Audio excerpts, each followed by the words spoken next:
Okay, so immediately continuing with Avens from page 32, where the previous episode is going to be required, probably, because we were just talking a lot about re-ensoulment of the world. And so we're talking about Anima Mundi here. Yeah, so this is Avens, the New Gnosis, chapter 1, Solemn World, section 2, Toward an Ensouled World, and from page 32, halfway down, where Anima Mundi, the soul of the world, that's Avens considers equivalent to Heidegger's term world, which he really uses interchangeably with being. There's a Like when we talk about the world, well, what do we mean? Well, it's this kind of combination of spiritual and earthly. It's an ensouled world. The term world for Heidegger means the world of the soul, if you like.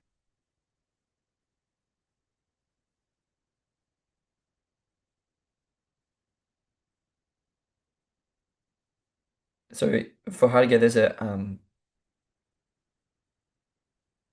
world signifies the openness of being. So when we stand in the soul, we stand exposed to a kind of openness. This is connected with possibility in the last section. When we can re-ensoul things, when we can re-ensoul the world, re-ensoul both ideas and things, then we actually unlock possibility itself. And so there's a kind of openness to that possibility and openness to being that goes along with that.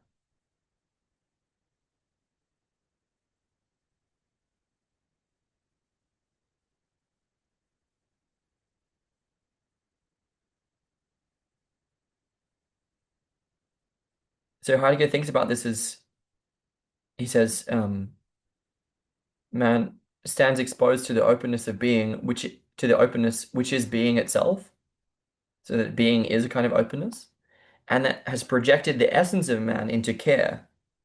So again, like when we talk about stewarding the world, being shepherds in the world, right? This is deeply connected with the capacity to care, which is perhaps exactly what AI can't do. It's our care that makes us beings here. And so I would say that it's by an extension of our role of stewards is to care for being. And we do that by re-ensouling the world. We do that by bringing deeper animation everywhere, both within ourselves, but also to objects and to ideas. I don't know if there would be a limit on that. How animated can things get? Can things be too animated? Probably. Anyway, in this way, if we understand that part of our responsibility is to care for the world in this way, not just by managing, but by re-ensouling, then the openness of being sort of clears, quote, clears the between space within which the relation between subject and object can be. So there's a way that by being in the soul and developing this facility with soul, this capacity to take up the perspective of the soul and to take on and off the clothing of different ideas and different characters, um,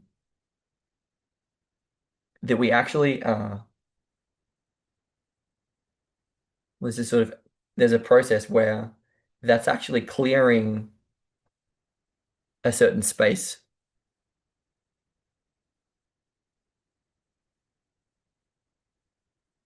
clears the between. I think what I would say is that that between space has been obscured and that we're uncovering it. And that by taking up the perspective of the soul, it's not only we're revealing the space within which we can actually do that.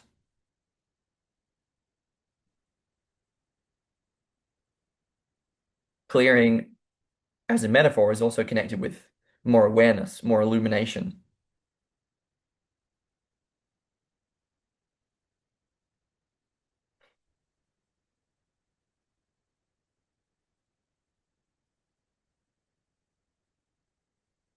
Yeah, and so this is obviously connected with mythical thinking. So again, they start talking about primitives. We could not understand it in such a prejudicial way, but it says on 32, now it's nothing short of remarkable that Heidegger's idea of being, or the world, projecting the essence of man is also encountered in myth and mythical thinking. The primitive, as Levi-Bruhl, Henry Frankfurt, and Casserier have shown, the primitive lives in a magical world, talking about animism here. The primitive lives in a magical world involving objects and beings in a network of mystical participations and exclusions.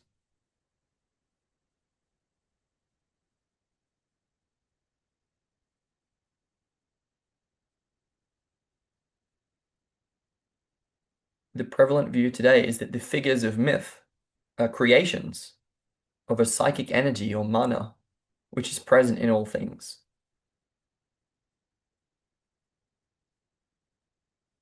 Mana or psyche, Seelenstoff or soul stuff, as Jung puts it, psychic energy really,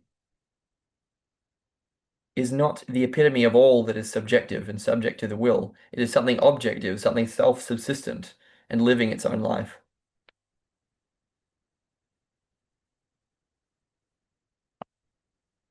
I think for me, what this is connecting with is when we talk about re-ensoulment, we're not only talking about animism, but we're also talking about the organization of energy.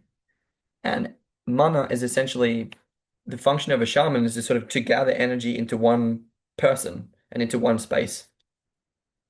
And mythic figures are themselves gatherings of energy in that way. And again, there's this tension between um, cohering energy into one and distributing it among the many. And facility with that is ensoulment.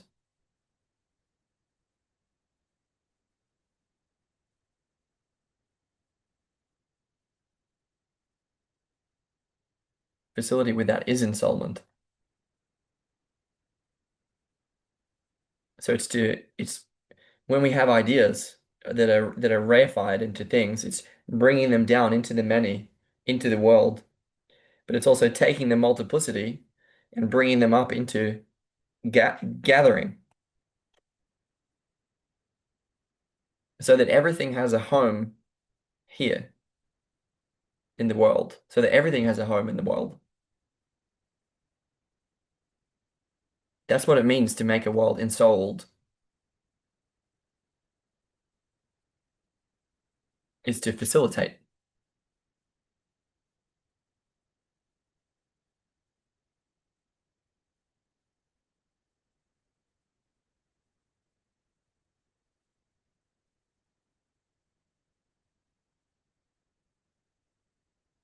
Right. And so if we understand animation in this way, we can also understand that that's not just about the projection of human feelings and emotions. It's not simply about projection. When we're talking about animation, we're actually talking about the organization of energy, the cohering of energy, and also the unlocking of the depths of energy. So when we're talking about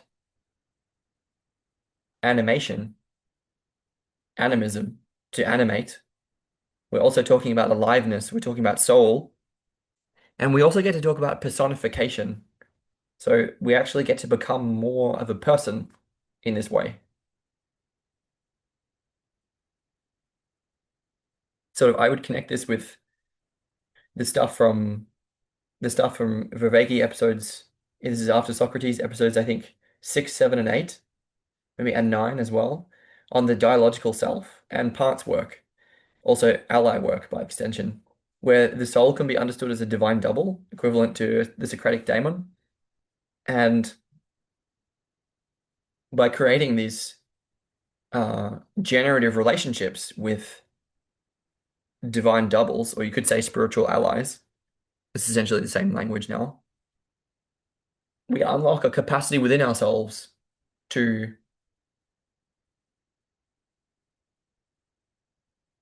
relate with different parts. But I don't think there's necessarily in feedback. Guess what I'm saying is that I'm just talking about parts work, really, and I'm saying that the clearing space is this capacity to take on different parts, relate with them, take them up as perspectives, but then take them off again to become unblended in the language of IFS, and that we actually clear a central space, which is not a So again, from Viveki, we had many parts, one mind. So the idea that our self is not unified, is not singular, but is multiplicitous. But it's opening into the clearing, which is so any parts become clothing that we take on, right? But the capacity that we have to take on a part as a perspective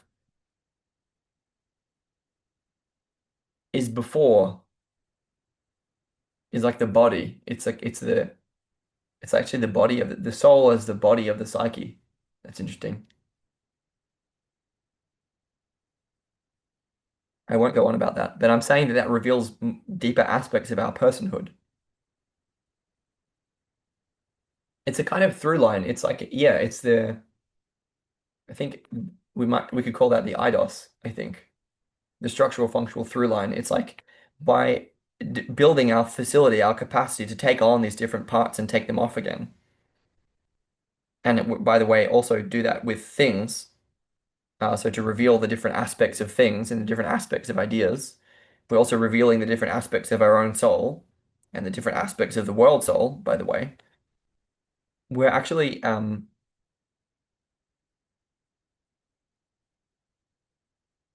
we're revealing deeper aspects of our own nature, but it's by this succession, this iterative succession of identifying with different aspects, taking them up as perspectives, and then taking them off as perspectives, recognizing our independence from.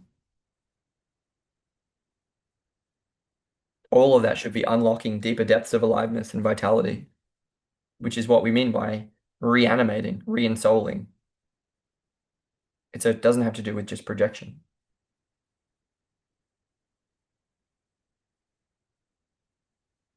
Yeah, so when we talk about the opening, the openness of being and clearing the between, it's a clearing a space between and beyond any of the different perspectives.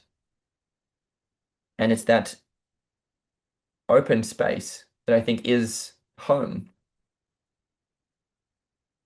I think that's in the sense of reversing domicide, the death of home, to rehabilitate ourselves, to revitalize being. Yeah, it's facilitating clearing space and then holding it, holding the openness of being.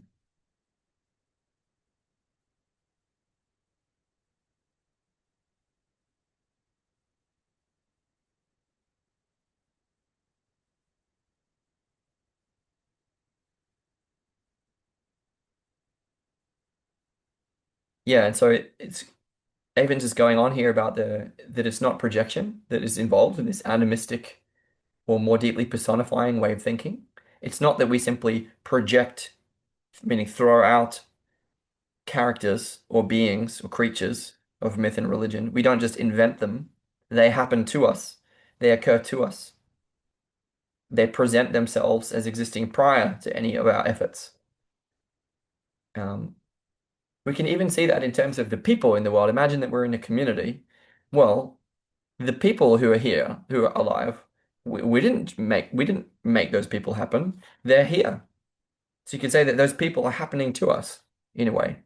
The persons present themselves as existing prior to any of our efforts to personify.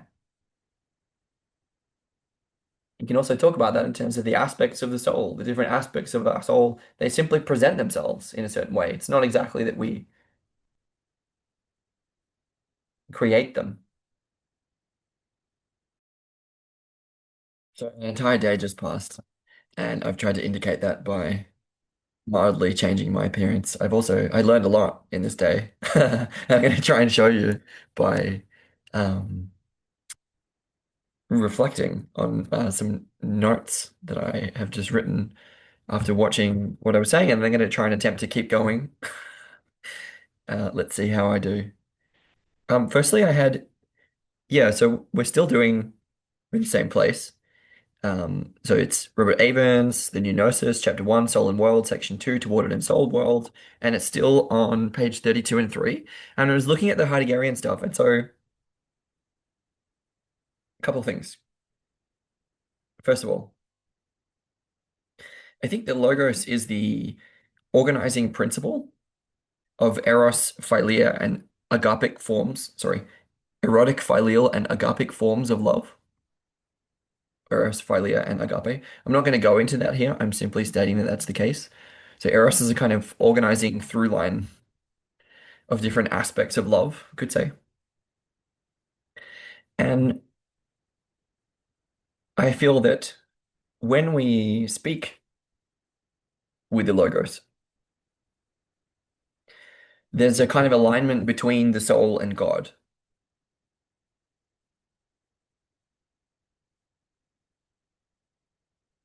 When we speak out of the depth of our being, when we speak the truth, could say.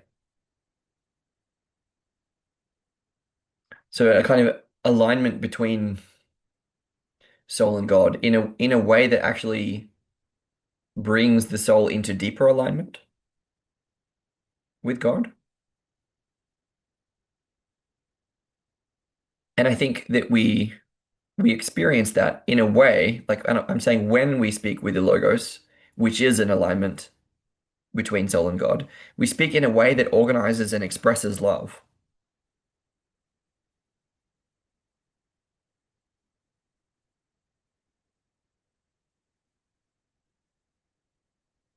So it's a certain manner of speaking, a certain mode of being that comes from out of, but also allows us to participate more deeply within alignment between soul and God that allows, and that alignment is itself what allows the logos to sort of be with us. And I think that's what we mean when we say, when two or more gather in my name, there I am among them.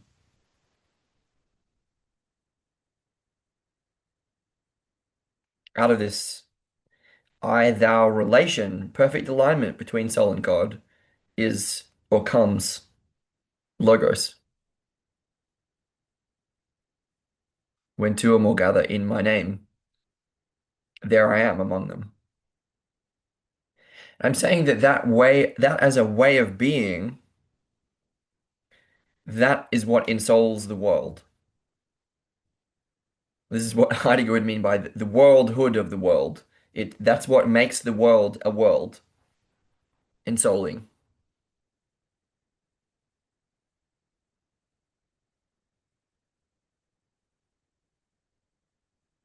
And that ensouling of the world, I think of that as the same thing as individuating the world soul, the individuation of Anima Mundi. And I actually think that's what individuation is.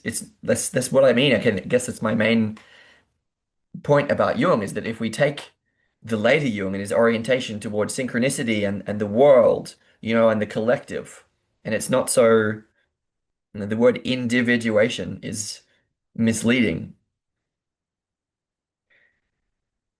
There is a kind of mutualistic, symbiotic opponent processing between the individual and collective aspects of the soul. The collective aspect is what we mean by anima mundi. And so, yes, this way of being that I've been discussing, of ensouling the world, is both the way of individuation and the way of individuation of the world soul.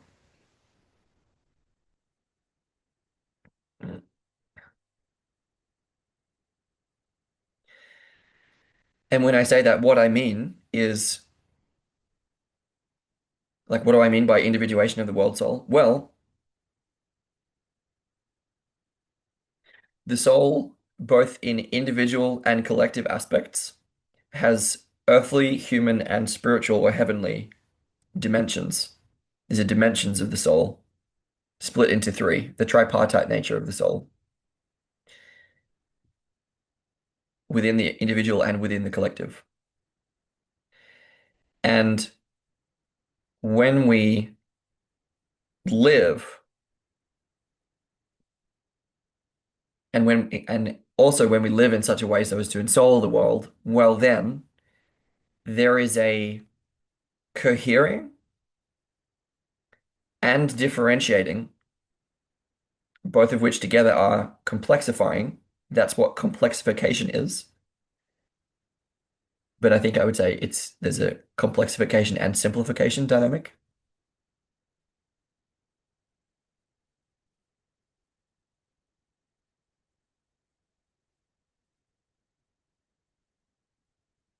of the world soul.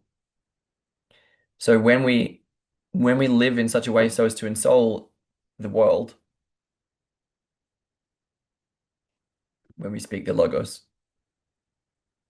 then the individual and collective aspects of the soul and of the world, and the earthly, human, and spiritual dimensions of the soul and world,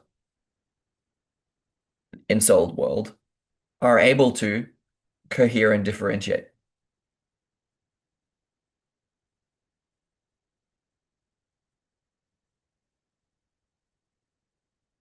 It's a little bit complex, but I don't mind. So when we talk about the practice of ensoulment, if we refer to Heidegger a little, I may simply read out the passage that I'm connecting here. It says, Anima Mundi is the Platonic Hillmanian counterpart of Heidegger's world, a word he uses interchangeably with being.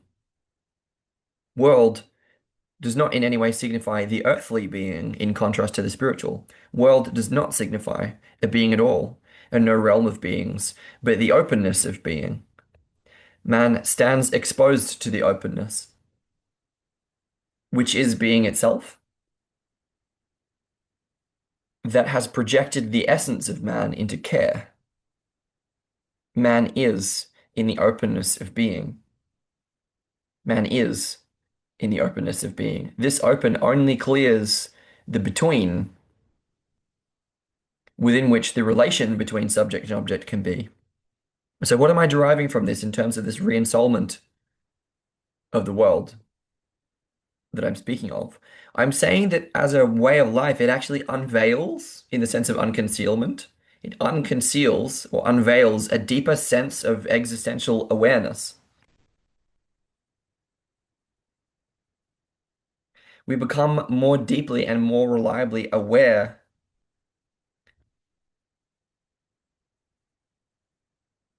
as being, aware of being aware through the practice of ensoulment as a way of life.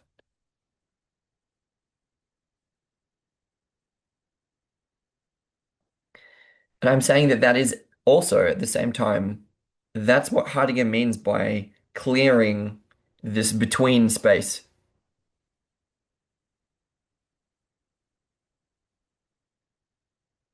If we take any duality, such as soul and God, for example, then in a sense, the logos is the between space. The logos here being connected with the third, the emergent, which is also emanation. And so this clearing, when we talk about clearing, well, it's clearly connected with purification, but this is sort of, I don't necessarily like that language of purification. So I'm sort of talking about clarifying the signal, right? Purifying the expression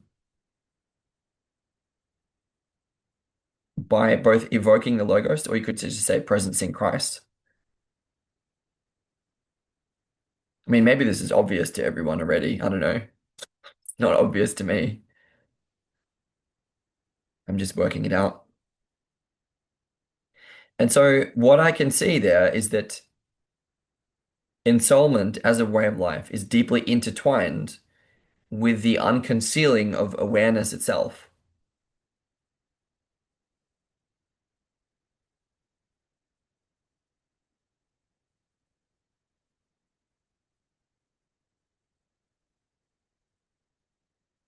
At the same time, the more deeply we ensoul ourselves and ensoul the world, the more deeply we clear the space of humanity from what is inhumane. more deeply we clear the space of humanity, of what is inhumane. And when we say inhumane, it's such an interesting word, inhumane, because in this context, it's not anthropomorphic in the sense of it's actually the opposite. It's actually literally salvific, so saving or redeeming, in the sense of Heidegger's what was that word? I'm gonna get the exact word.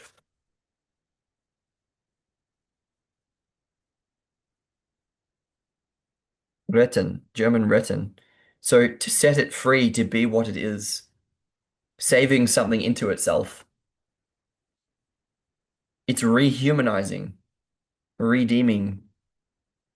So yeah, the more deeply we ensoul our souls and ensoul the world, the more deeply we clear the space of humanity from what is inhumane, the more we set things free to be what they are,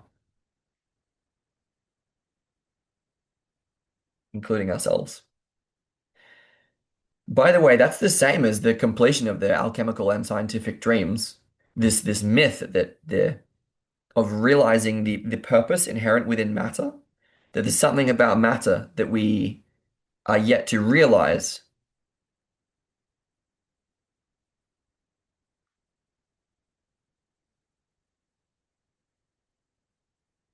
That's the same thing as this re-ensoulment, as far as I can tell. It's clearly participating more deeply in the core of life, in the sense of reanimation, Promethean reanimation.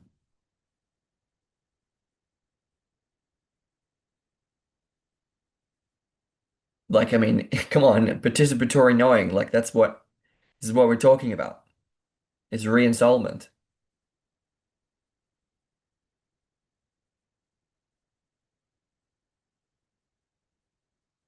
And I would further say unveiling the project, at least projected, but maybe also not only.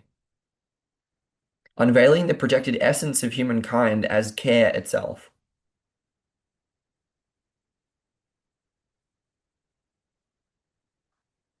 Yeah, so the more deeply we can practice participating in this existential awareness, which is this rehabilitation of being here,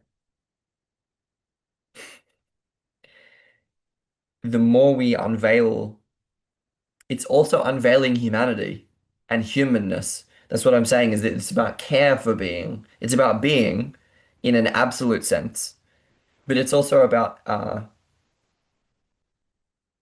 being here and being here as humans, and our care for being is core to that, is it not? I mean, I see this so clearly now. I think I found a little bit of truth in the sense of aletheia. So those were the notes that I had.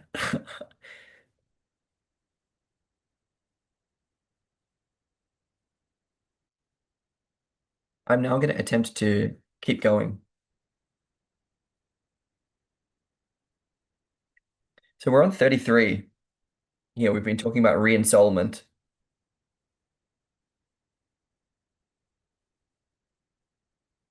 Avens is saying that the question of who or what is the one who projects, let's say, projects meanings in the sense of mythic imagination is kind of a wrong question because it assumes a kind of dualistic standpoint that there is someone who projects something, I guess, that from the inside to the outside, something like that. He's wanting more to focus on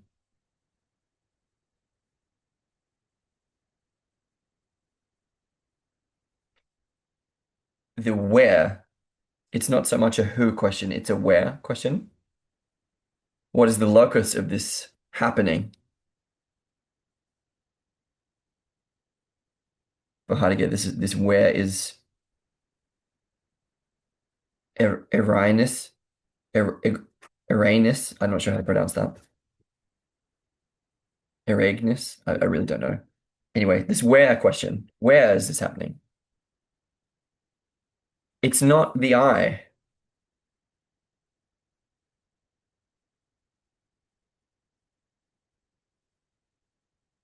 nor is it nature itself. And that's, again, that's what I mean by this individuating the world soul, is this opponent processing between the soul of mankind and the soul of nature, where the locus is in neither. Or another way to language that is soul and God, as far as I can tell. The locus isn't in either of them, it's in the relationship. It's what Avens calls in a common presence. A common presence.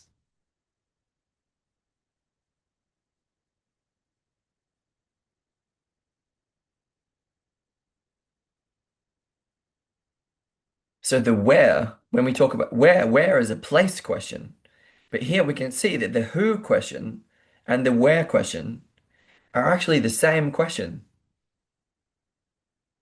because the who is who and where. Whoever is there is present in place. And wherever we are, we're there in presence. And so for me here, the presence or the who question is the three, and the where or the place question is the four. And the three and four go together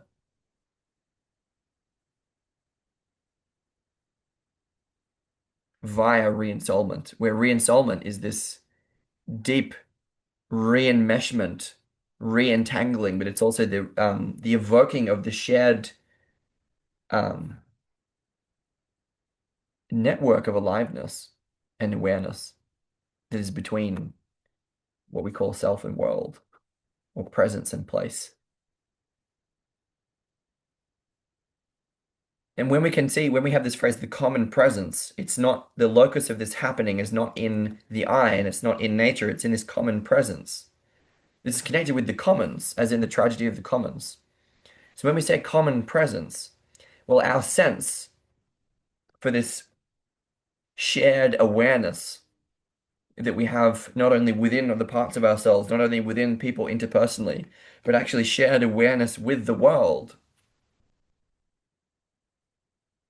This to me is the basis of this solution to the multipolar trap problems. It's a bottom-up emergent solution, the awareness of the commons. It's not, it's not look at this so clearly. It's not a binding law, although I mean it also has that effect. But I'm saying it's not a top-down imposition. You know, it's not an agreement. We will not do this because this piece of paper says so. It's like, no, this place is us. And I mean, oh, I just sound like a greenie now, you know? It's like it sounds like that sounds like deep ecology. And maybe I'm fine with that, but it's kind of like, how do you sell that to capitalists? And that's a tricky problem.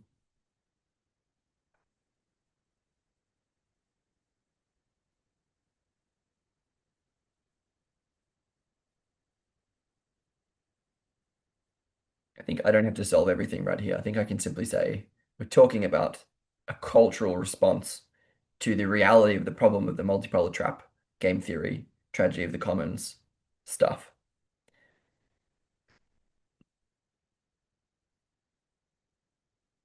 Can we recover our awareness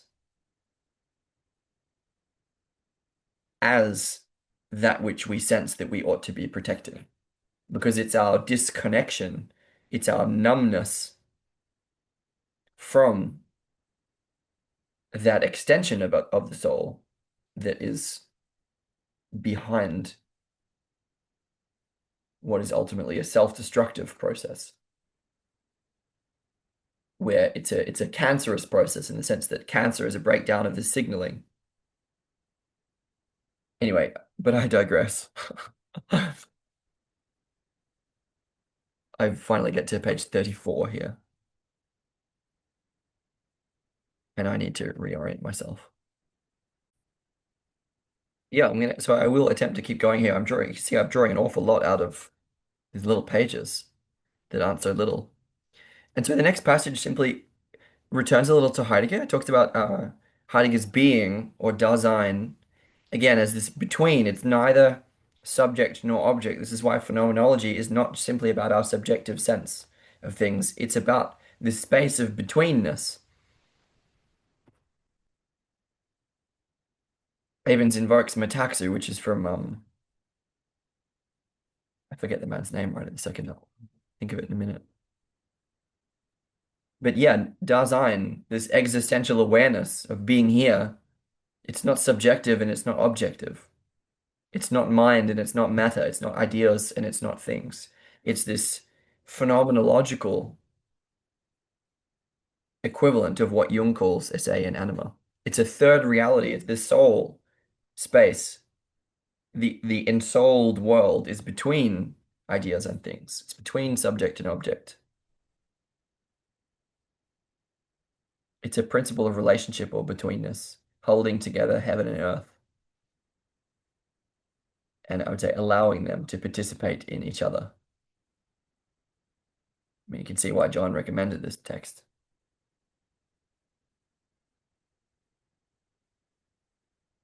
Yeah, and I want to make the same. It's slightly different point again. It's not just allowing them to participate heaven and earth, for example, or any of those dualities. Not just to participate together, but to participate together in place. Being is necessarily being here, being there, meaning in the world, which is also being in the world in a place in the world.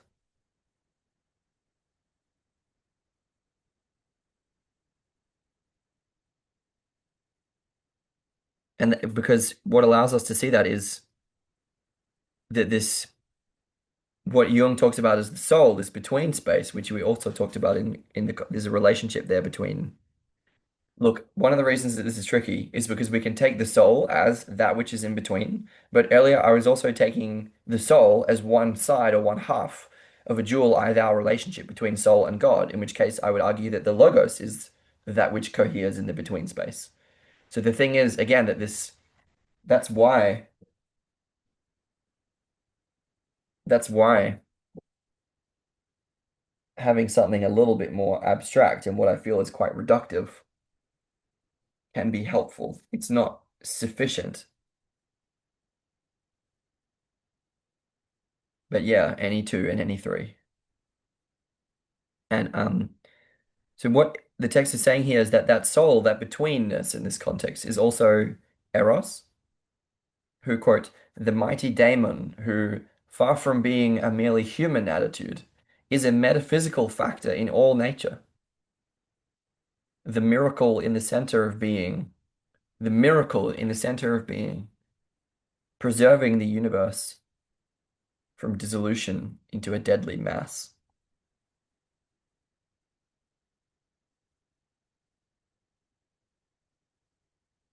Gosh, what do we mean by this? It's very dramatic.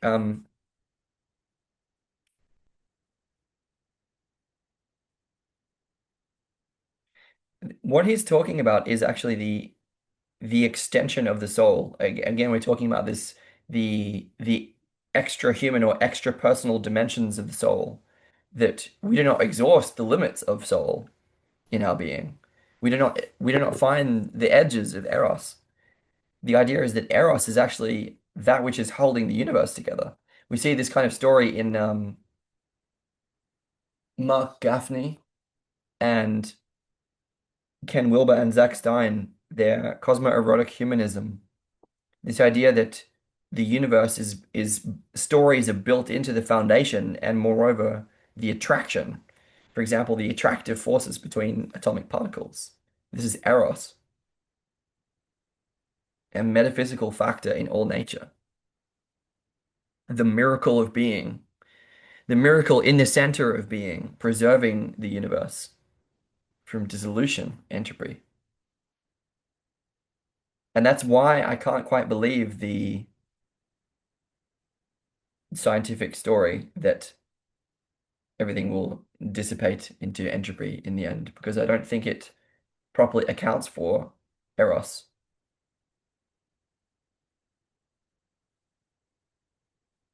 I would refer that book, The Blind Spot, to corroborate that, because it's our blindness to who we are that is equivalent to blindness to eros in this context. If I move on a little, this essentially we're corroborating this ensoulment stuff back over to Dasein, this existential awareness, and we're talking about the extensions of the soul,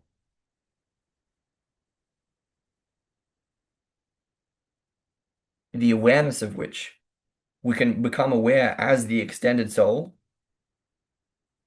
in the sense of not only fore cogsi, embodied, embedded, enacted, and extended mind, but embodied, embedded, enacted, and extended soul. And I keep saying that now. And I have to show this at least once every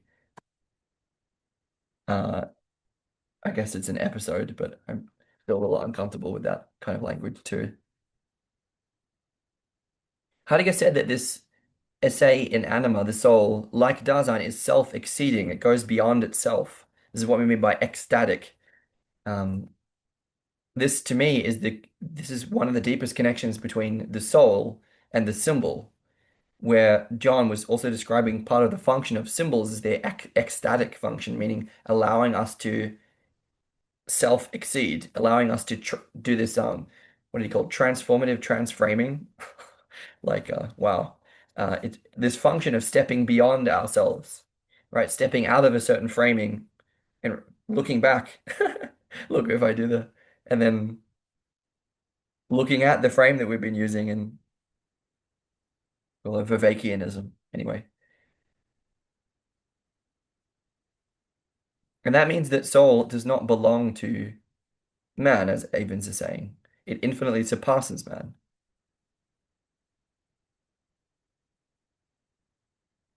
Hillman expressed this non-human nature of the soul as follows.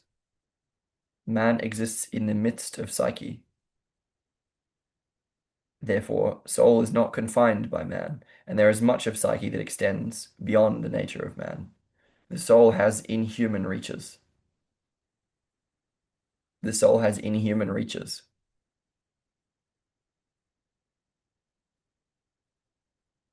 Obviously, that ties to Jung and the soul is a bridge to the unconscious.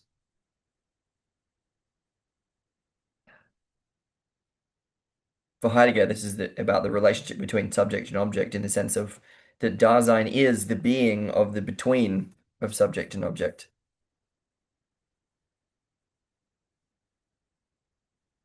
Yeah, we understand that our essential nature, our existence, or our actually what is our ecstatic nature that we can understand here, is our relation to being.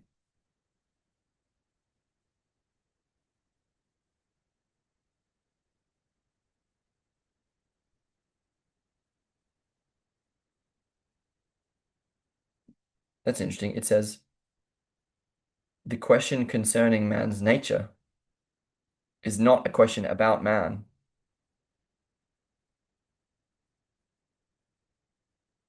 If it's our relation to being, the very essence of man, in the very essence of man, there is something fundamentally non-human, weird, strange, alien, other.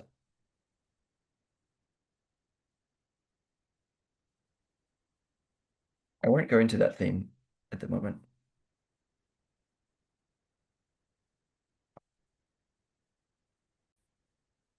Okay, there's a few more points to draw out, and then I'm almost done with the chapter, which is a kind of the goal at the moment, although the whole point is not to be, it's not like we have to get through it quickly. It's kind of not the point. Um, okay, so Avens now wants to talk about this discovery of Jung's, that there is an identification between psyche or soul and image, so that they're the same. So Jung would kind of say that the soul is an image or a symbol of the unconscious, but also that the unconscious is kind of that which creates images or symbols. And so Jung is saying that there's an identity, an identification between the psyche and image, or soul and symbol. That's what Heidegger means by being essentiates as appearing, which I won't go into. So according to Jung, everything of which we're conscious is an image.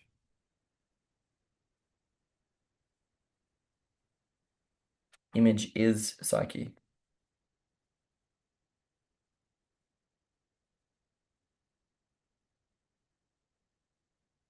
What does this mean? Everything of which we're conscious is an image. Well, what they mean, these archetypal psychologists like Hillman, what they mean by image in this context is that images like the soul, that they're self-generative images, they're self-referential images, and they're irreducible to anything other than themselves.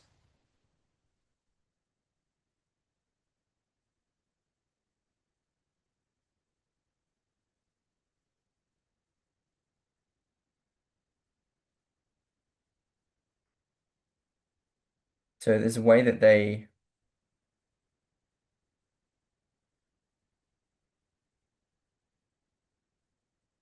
image it, like if we understand it at the moment, if I'm simply equating image and symbol at the moment.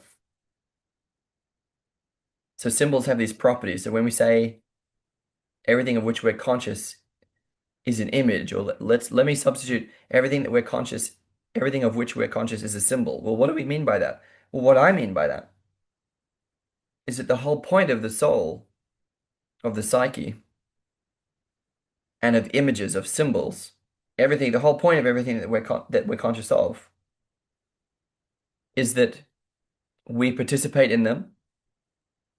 That's what they facilitate. And that when we participate in them, they point beyond themselves, like the finger pointing to the moon. And they point beyond themselves to the hidden depths, or you could just say to God, but it's kind of like everything that we're conscious of, right, is a symbol. And this is what Jung means by the unconscious. It's the if everything is a symbol, everything that we're conscious of is a symbol, then everything that we're conscious of is pointing beyond the conscious.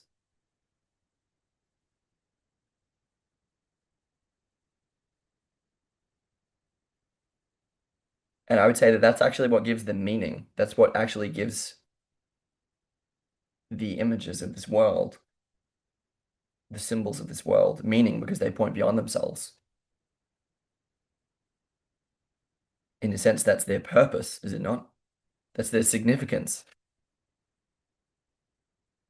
That's what makes them matter. That's what matters about them, that they point beyond themselves, that they fulfill themselves in their shining forth, in their pointing. Everything points. I mean, this is connected for me with William Blake, like to see the world in a grain of sand. This way that everything is shining. What's that book John mentions? All Things Shining. I think that's the names are escaping me tonight. Oh, it was William Desmond earlier talking about metaxu, the between principle of relationship. And I'm going to look up All Things Shining. Hubert Dreyfus. I would have got that if I'd been more patient. Okay.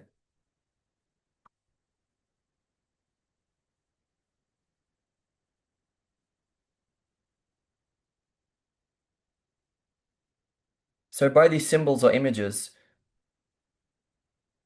that Heidegger would say that they are unconcealed. Look, there's all these things that are here, right? And they're unconcealed. They're shining forth in an aletheic way. They're pure presences, just as they are. And they point beyond themselves because they're symbols of God, let's say. But they're also between and beyond subject and object. They're in this between space. And that means that we actually already inhabit an ensouled world. We're just not conscious of it as ensouled. And so this is why this notion of truth is revealing, unveiling, unconcealing aletheia. that we can unveil the truth. It's so different and so valuable because we're becoming more aware of what is already. It's not inventing or creating.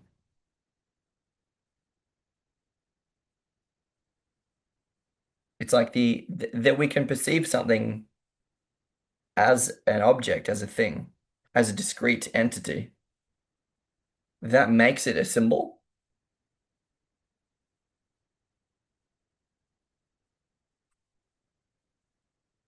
That makes it actually makes it living, a living thing, a living thing. And it makes it the relationships that we have, everything. I mean, everything is relationships, right? Everything is all the way up and all the way down. Everything is relationships. There's this interconnected network, which is the web of ensoulment. And it's about recovering our sense of that, recovering our awareness of that in our essence, in our being here.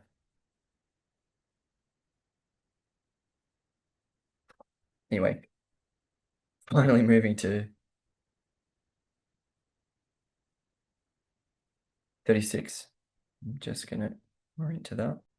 Oh, so this is what allows us to say sort of that there's a way that we're already imagining, like every in the sense that everything is symbolic, everything is already an image. There's a way that this is already this is the imaginal world, right? It's the world of ensoulment, the world of this between space. And it's not that we're imagining, but again, there's this difference between imagining in a sense of making stuff up and the imaginal. And t- part of the way of evoking that, it's actually educing that difference between the imaginal and the imaginary, is that our imagining in an imaginal way is true to the degree that it is true here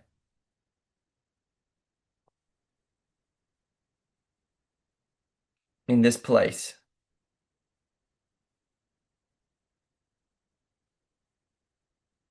as in here in the world, this world, this world here. And it's that world always withdraws.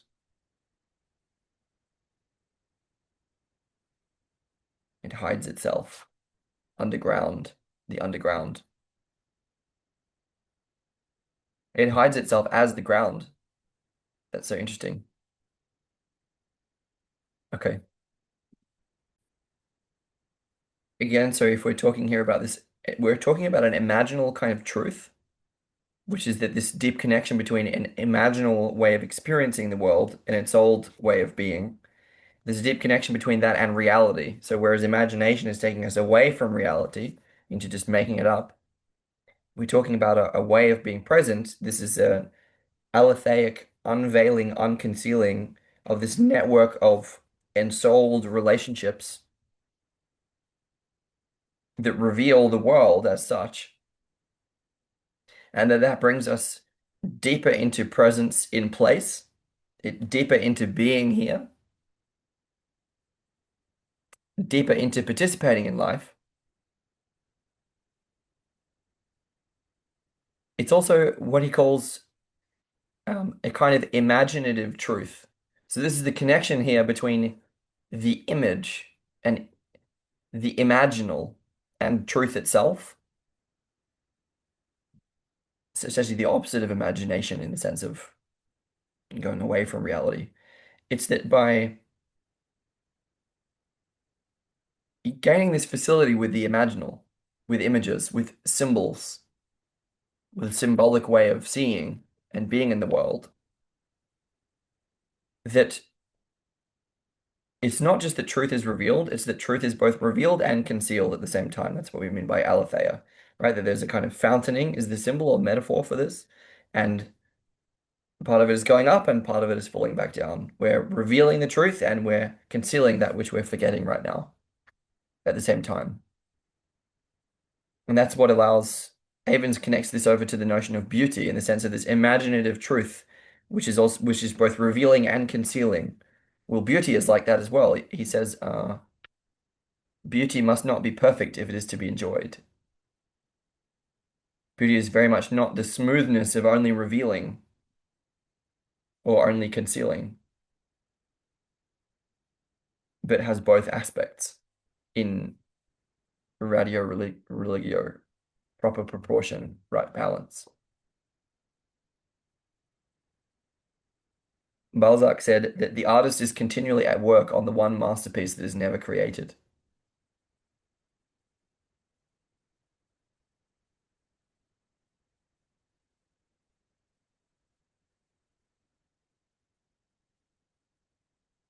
Truth is a movement from concealment into revelation and back into concealment. A movement that is patterned, a patterned movement, and it's patterned upon the cosmic alternation of seasons, day and night, light and darkness,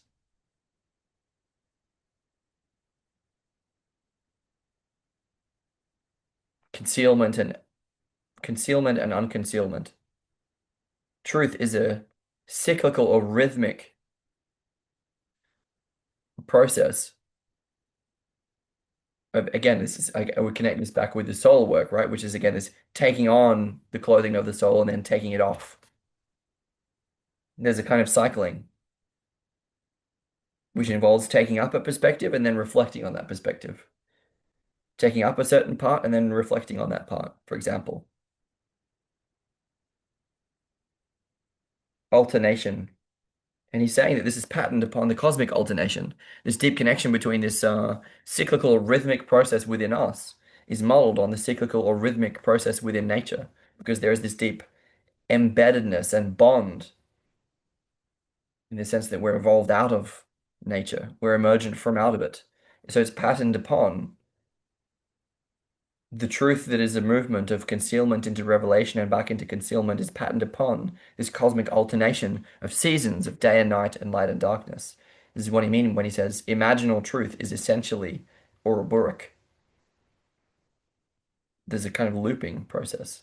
Natural rhythms. I'm going to talk about this a whole lot more in the context of Eric Neumann, Fear of the Feminine, and Eliade, The Forge and the Crucible, but I won't go on about it here. We're almost done.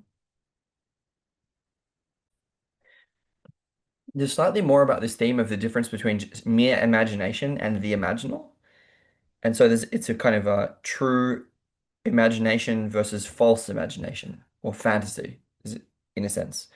And he talks about Edward Casey, who solves this by saying that an image is not just what we see, but it's also the way in which we see, which should be quite obvious by now from this participation in ideas and in this stuff that we've been talking about. Um, we don't just see. Have you ever had this? It's about being impressed by things. And what I mean by this is that we don't just see things. We actually it's that whatever is around us, whatever is happening, is actually deeply, deeply conditioning our way of being in the world.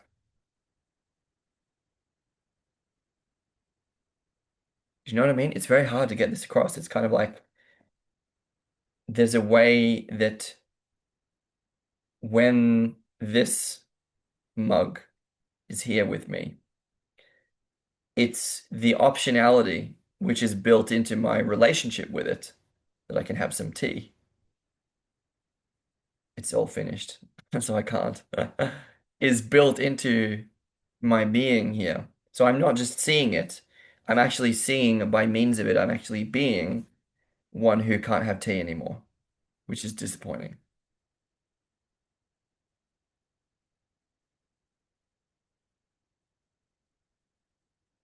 And so this imaginal way of seeing is not just taking ideas and not just taking things and not just taking people as images,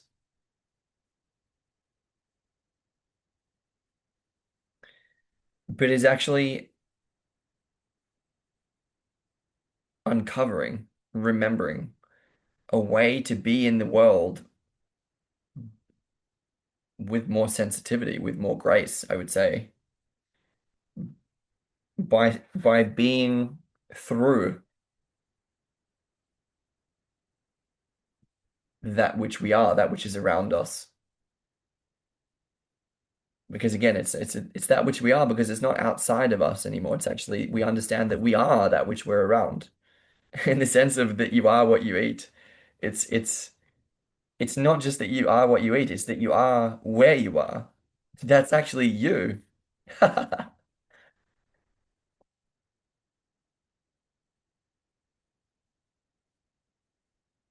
Yes. An image isn't just what one sees. An image is a cool one. It's not just what one sees. I have a friend who would like this. I think that friend would know who they are. Well, I'm not sure I could call them a friend, actually. Anyway, I know someone who I think would like that. An image isn't just what one sees, but the way in which one sees. We see, what do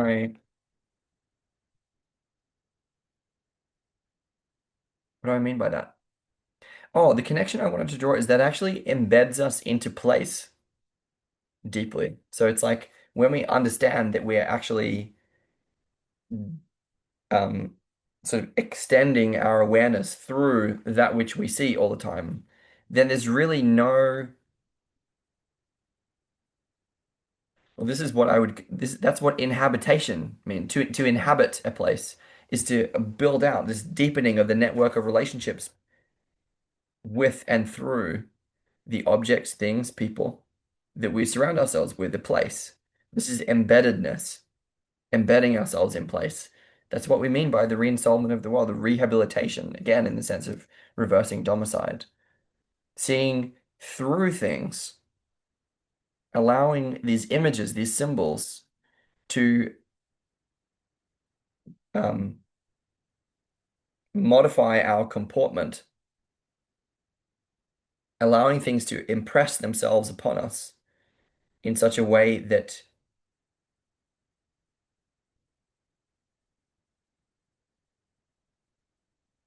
guides and shapes our awareness is also fitting us into place, which I would also connect with perfecting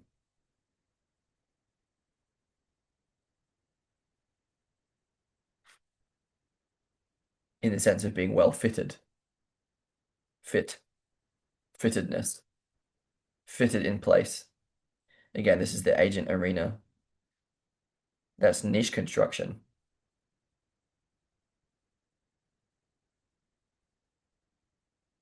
Anyway, won't go on about that. I think actually I should apologize because I have been going on about it, and I'm actually fine with that. What I mean to say is I'm going to stop talking about that now.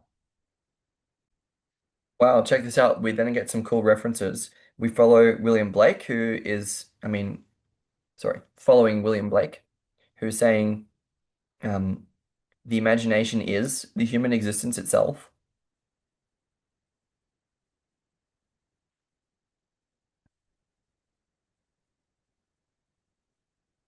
And I think we're also connecting here with 18th, 19th century German idealism in Coleridge, and in Coleridge, and in Schelling.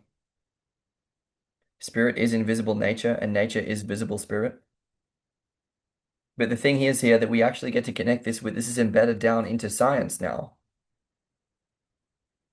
which is quite cool. It's this, yeah, it's this rebraiding, reweaving of the split between the materialistic and romantic that we inherited post Descartes. It's like again, it's we're knitting this back together again, which is the whole point. The whole point is to bring these material things out of their mere left hemispheric materiality and up into the soul of humanity as that which we are. And if we haven't recognized ourselves as that, I'm okay with that. We just have to learn about ourselves. That's okay. But yeah, I mean, I guess trying to convince, it's not about convincing or persuading though, so I won't bother to try. Yeah, this is what he means, quoting Schelling, is kind of, nature or matter is concrete spirit. So there's no division here between matter and spirit. What this means is that imagination presents nature in its highest sense, identical to the soul of man. This allows him to say, ultimately, Avens, ultimately, therefore, the Delphic injunction, know thyself, and the modern precept to study nature, they become the same maxim. It's the same. For self-knowledge is nothing else than consciousness of the world. I would say than the consciousness of the world, meaning consciousness as the world, as perceived by the self. Self-knowledge is nothing else than consciousness of the world, Anima Mundi, the world soul, as perceived by the self. Again, this is where the self would be three and the world would be four in terms of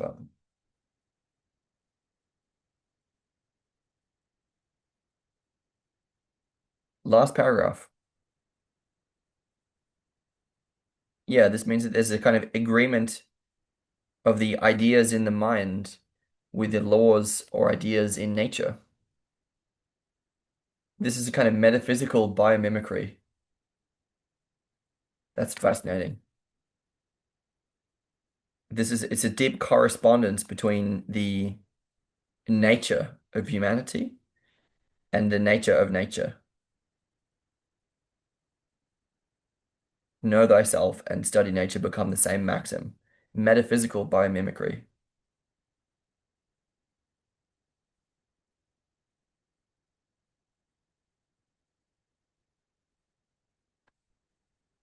There's an agreement of ideas in the mind with the laws or ideas in nature, and of human imagination with the cosmic or divine imagination.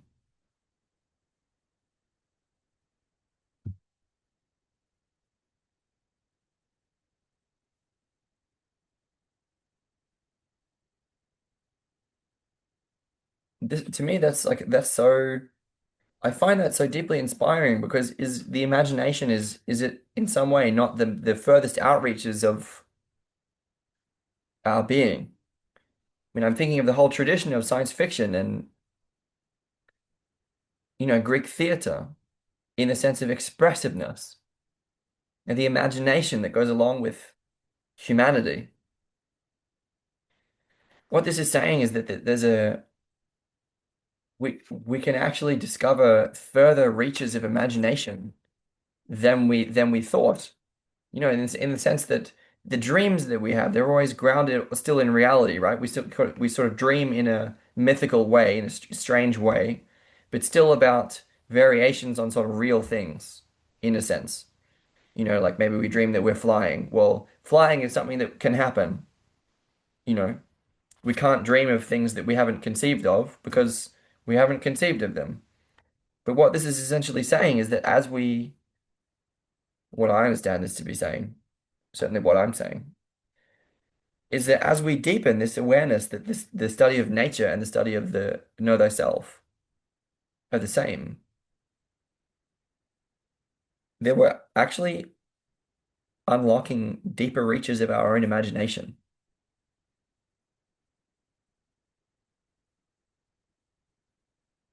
It's not just about re-ensoulment. It's not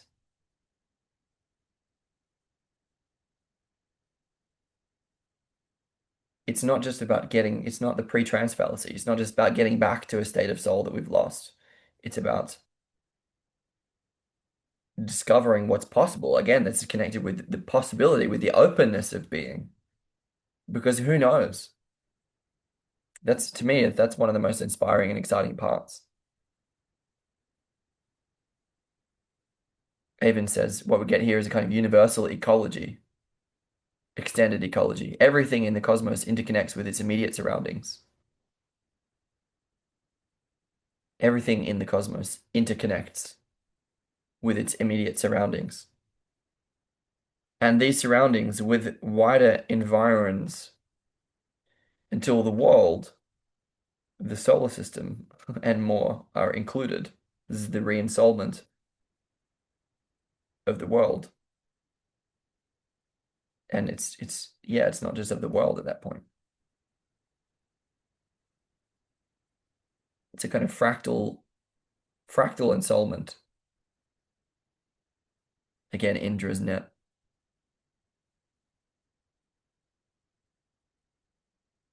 This is a way of seeing that things necessarily exist through and by other things. There is no isolated being or thing in itself. The whole of nature works through each thing, and each thing is a reflection of the whole.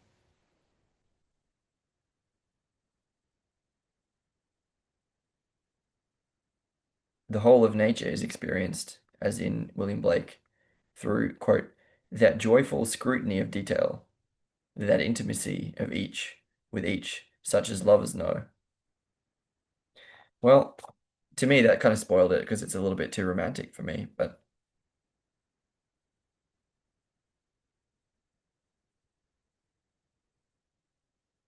I mean, I realize that it has a very romantic vibe, this kind of thing at the moment. It's very heady. But I think like the whole point is that it doesn't have to be, is that it can be taken up into practice. And that if we practice it culturally, it's going to deeply change the practice of science.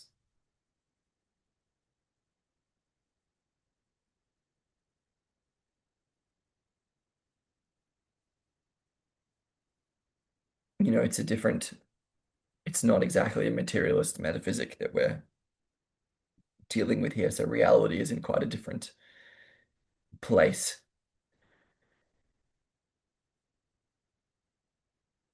But yeah, other than, philosophical flights of fancy, it's more about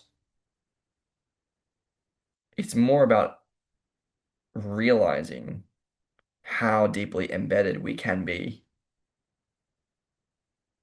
which is just the same as realizing who we are.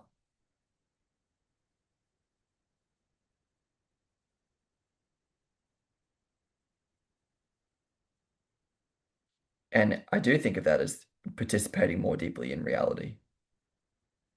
But there's a way that there is a way that this stuff can take us away from the real, right? And that's why I'm so oriented to the practice, because it's great to go through ideas. And again, it's to me this is the re-ensoulment of ideas. It's bringing them down to earth, right? But I think, and I mean, I also tried to do the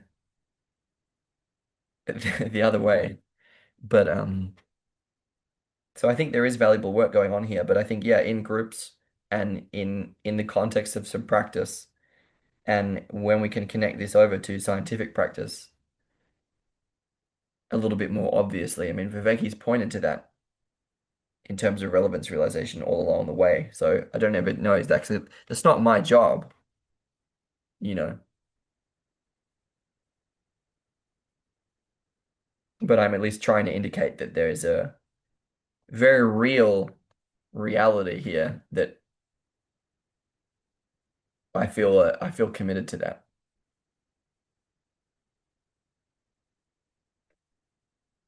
I think I would simply say that unveiling or unconcealing deeper aspects of our humanity is crucial to our survival. But it's not just about survival in the sense of scarcity and abundance. So it's not just about survival. It's about, can we retain our humanity? In the sense of, can we save humanity? It is about survival, but it's like we don't want to survive by joining the robots and sacrificing our humanity in the process. And so, is there a way of being in the world? and moreover being as the world, such that we can not only survive but thrive, and thrive from out of the core of our humanity, out of our care for being itself, out of our care for the world.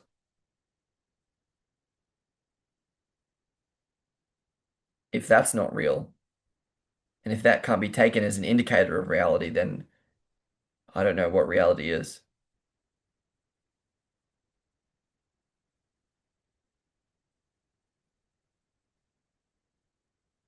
But for what it's worth, I think humanity itself, in the double sense, is a pretty good indicator of reality. It's a humanity itself, and this connects over with Peter Kingsley stuff. Humanity itself is an archetype, or in this context, a symbol. We are a symbol. Humanity is a symbol of reality, of what is most real. That's what I'm trying to point to.